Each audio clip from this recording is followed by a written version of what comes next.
შემოქმედების მარში თავისუფლებისთვის ამ სახელწოდებით ვაკის პარკთან მოქალაქეები შეიკრიბნენ, მათ შორის მომღერლები, ფოტოგრაფები და ივენტ მენეჯერები. ისინი მარშით ფილარმონიისკენ წავიდნენ, ბოლოს შეიკრიბებიან რუსთაველზე.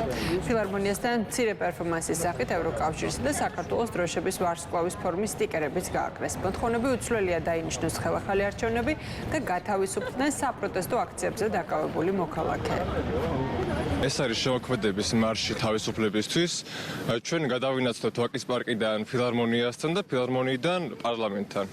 ჩვენი მოთხოვნაც უცვლელია, ჩვენც ვითხოვთ ხელახალ არჩევნებს და ვითხოვთ პოლიტპატიმრების ტყვეების გათავისუფლებას. გაერთიანებულია ყველა სფერო, ფოტოგრაფები, ვიდეოგრაფები, ანიმატორები, ივენტ მენეჯერები, მუსიკოსები, მომღერლები და ასე შემდეგ, ვისაც შეუძლია, ვინც არის ამ სფეროს წარმომადგენელი, ყველას შეუძლია რომ შემოგვიერთდეს. უწოდ რეჟიმში ვაპროტესტებთ მიმდინარე მოვლენებს, იმიტომ რომ ჩვენი მთავარი მოთხოვნა არის ისევ და ისევ, რომ ახალი არჩევნები დაინიშნოს, იმიტომ რომ ლეგიტიმურად არ ვცდილობთ ჩვენ ამ ყველაფერს.